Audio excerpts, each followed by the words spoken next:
Hey guys, this is Rich in Trading with Rich. I think sometime here in the near future I need to change the name of my channel to kind of incorporate the Philippines. My channel is going to be about living in the Philippines, especially when we get out of this lockdown, and making investment ideas, showing you how to trade options, how to do calls and puts, how to work with leaps, how to buy stocks, that kind of good stuff.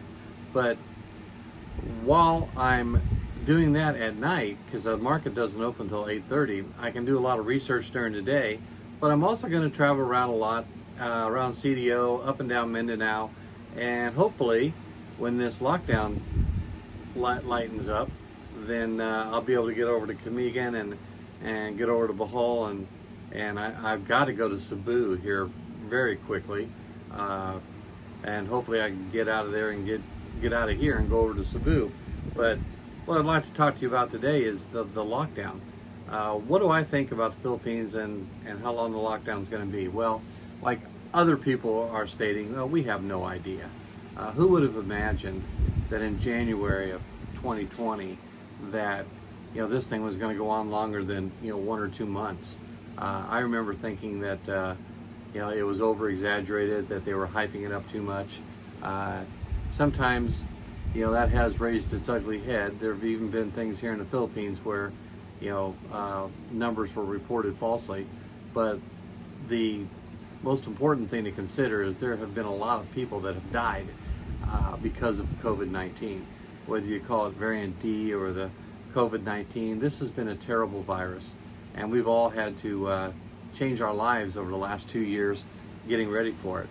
Here in the Philippines, I came from Chicago at the end of July, stayed in Cebu for 12 days, did a 10-day quarantine, and then it took us 2 days to catch a flight from Cebu to Cagayan de Oro because they were canceling flights left and right. By the time we got over here, I realized how strict and the regulations were here. First of all, they sprayed you for everything.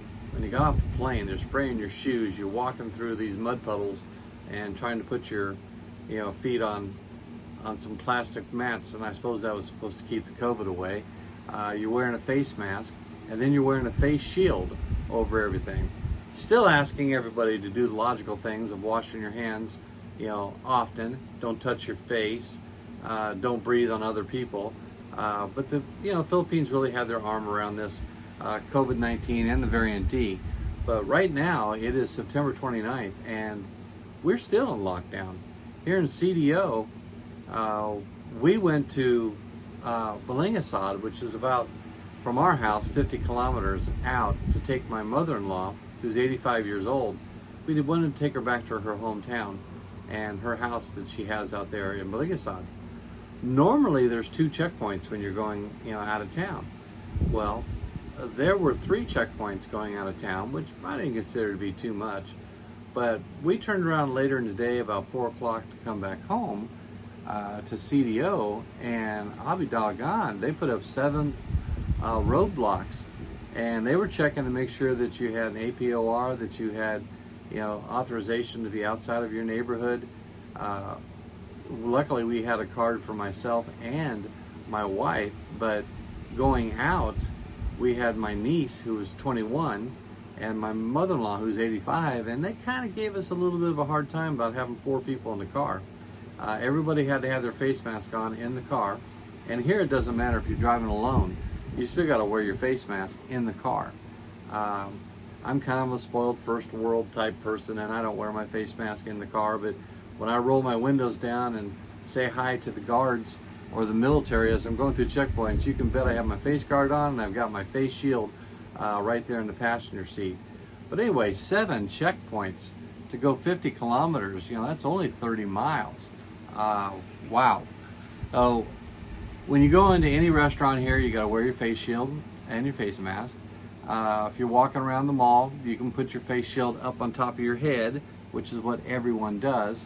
As soon as you walk in the supermarket, you got to put your face mask down, your face mask on, but your face shield down. And then as soon as you walk past the guard, you flip that puppy back up again, and everybody in the store walks around with their silly looking plastic hat on. because we put the face shield up on top of our head. They really don't have the number of people getting COVID variant D here that we do in the U.S. And in the U.S., when I was there, they were starting to take the masks off. Now they're putting them back on again. But we've never had the face shields in the U.S. And look at all the different numbers that are coming about, up about how many people actually have COVID-19. I'm just going to give my own personal view on this whole thing. You can comment on whether you like it or not. But what do you think of this? Let's get this vaccine out to everybody in the world that wants it. If you don't want it and you want to go ahead and go through the COVID, then that's your own personal choice. And I've always felt like, even though I'm a conservative, I feel like people should have their own personal choice as long as it's not hurting somebody else.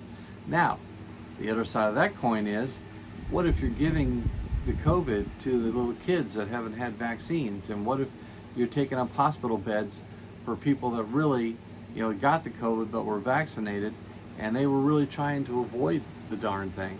Well, there is the other side of that coin, and I can see that too. I can also see people saying that, it's my body, my temple, I want to be in charge of it. But setting up all this fear-mongering about, the COVID is, if you take the vaccine, it's going to, cause your children to come out, with 5 eyes. Here in the Philippines, honestly, this is the truth. Some of my relatives sat around the kitchen table a couple of different times, and we've talked about zombies. If you get the vaccine, in less than 2 years, you will become a zombie. And they are very, very serious about that. I thought they were kidding. I was joking with them and even trying to act zombie-like because, it's been about, 8-9 months since I got the COVID. So I told them my clock is ticking down, and if I start to, start eating more than what's on the kitchen table, then shoot me right away. They didn't think that was too funny. They honestly, because this culture does have a lot of superstitions, honestly do think that zombies could be a possibility for people who've taken the vaccine. I think that's the ultimate in fear-mongering, but somebody's come up with that and it has spread. Now, whether the vaccine will cause you to have problems in the future, I guess we'll only know in the future. But let's remember, we did the measles, we did the chicken pox, we did polio, and not all the people afterwards got polio or chicken pox. Now, I took care of my grandmother all through high school, and she got polio when she was 29 years old.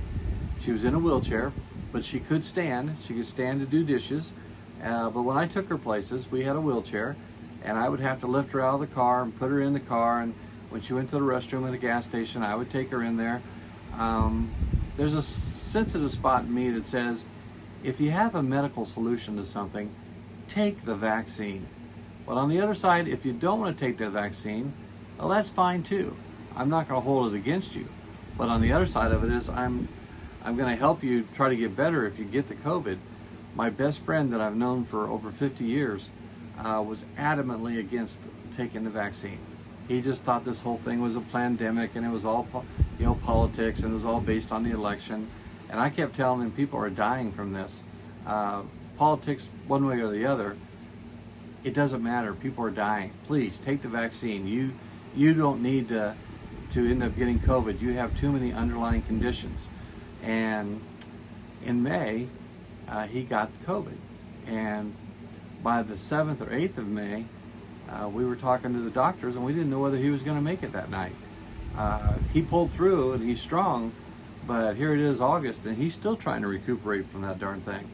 Now, I think this COVID-19 has a mind of its own, and I think it's going after people that poo-poo that it's not a very bad thing. My buddy, who I've known for 50 years, has a brother who I've known for 50 years also. Well, he poo-pooed it too. And he's like, I'm not going to get the vaccine. And, they were tough guys and they'd lived through it or whatever. Well, he got COVID about 4 weeks ago. And about 3 days into it, his wife developed the COVID. And it was so bad that he had to have his sons come from Iowa and go all the way out to western Nebraska to pick them up at the hospital because they'd been vacationing out there in Wyoming. and they couldn't drive to come home. Now, a few months later, when I talk to these two, are they 100% behind taking the vaccination? No. They still think it's hyped up. They think it's, the numbers are way out of whack and blah blah. So sometimes you won't change people's minds, and you're not gonna get them to take a vaccination if they don't want to take it. Those two have not taken it, but they have both survived COVID. Now, on the brother's condition, yes, he almost died too. And when he got done with it and was finally home, he said, "Man, that was the worst thing I ever felt in my whole life. That was terrible. I'd never wish that upon my worst enemy."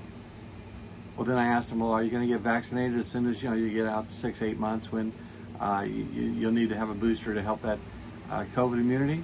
"Heck no, I'm not getting no darn vaccine. It ain't happening. They're not poking me with anything." Well, are you afraid of a needle, or is this really a philosophical thing? I don't know. But I have some friends that think they're pretty tough dudes, but those two almost died. And here's my thought. Let's get everybody vaccinated. I know it's going to take a couple years, especially over here in the Philippines. We have to get these vaccines over to them. They seem to be more inclined to go ahead and get the shots. A lot of them have taken this Sinovac, from China, and they don't like it. They want the Pfizer, or they want the Moderna or Johnson, but they'll take whatever they can get at this point. Well, once they get past 70%, we know that the hospitals are not going to be inundated if everybody gets COVID at the same time. It doesn't seem to matter in the U.S. We're just, bombarding the hospitals with COVID patients anyway. But I like the idea of saying, hey, stay at home. It's a really bad flu symptom.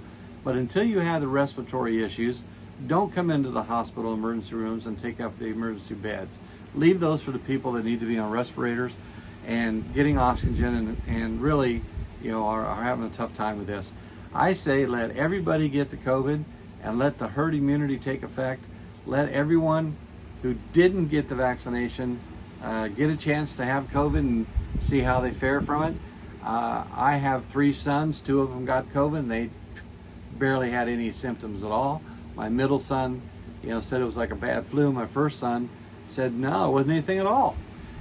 He just spent his 2 weeks painting his house, but he had to stay away from everybody for 2 weeks while he rode out to COVID. It affects different people different ways. So let's go ahead and, by this time, everyone has walked past someone who's had COVID. It's inevitable. You had to have, even in the Philippines, where they have 1/10 the cases of COVID that we have in the U.S., you had to have been, subjected to some type of condition where you were close to someone with COVID, breathed on them, rubbed up against them, whatever. But I think it's time to take the mask off. Go ahead and, in certain parts of the world, like the U.S., take your mask off and let's open up the economy. Let's open up the schools. Let's open up the restaurants and let the herd immunity take its effect. It'll take about a month and everybody will be exposed. And if you don't get it, good for you. And if you do get it, God bless you. Let's hope that it's very mild. And if you take the vaccine and you get it, which I've had a couple friends, 2 friends that have taken the vaccine and they got COVID. One of them was 28 years old and he got the vaccine like 4 months before, and it threw him for a loop. His temperature got up to 106 degrees. They had to ice him down with some kind of special aluminum suit or whatever at the hospital. It affects different people different ways. So that's my theory about COVID. I am getting a little tired of wearing the face shield all around and the mask, but I will follow the rules that the government has put out. I understand there's some there's some underlying things going on with those face shields. A little bit of corruption going on in the government. Somebody's making a bunch of money off of face shields, so they're making everybody wear them. That way they can get them all sold through. But I honestly believe that it's time for us to take the masks off in the USA and then hopefully get a lot more of those vaccines from over there to over here, so that it won't be long, maybe 8 months or 10 months, the Philippines will be able to do the same thing. So This is Trading with Rich, and didn't talk much about trading today. The market, especially on the stocks I own, have been down quite a bit. I'm getting crushed on some of my leaps, but we'll cover that in the trading session later. Right now, I'm in Cagayan de Oro, which is in the northern part of Mindanao. I'm here with my wife, Elma, and I will put a bunch of videos on there about Elma, the nieces, all the family, and let y'all know, what it's like to live here in CDO. I've been married almost 9 years. Yes, I did the single scene about 12 years ago, and I've been here 15 times in the past. Now I'm here to stay. I will be going back to the U.S. quite often to see friends, and I may do a few jobs. And if I do, then that'll be fantastic. It'll give me a chance to stay in the U.S. for a little while. So right now, I am here in CDO, enjoying life, and I will sign off.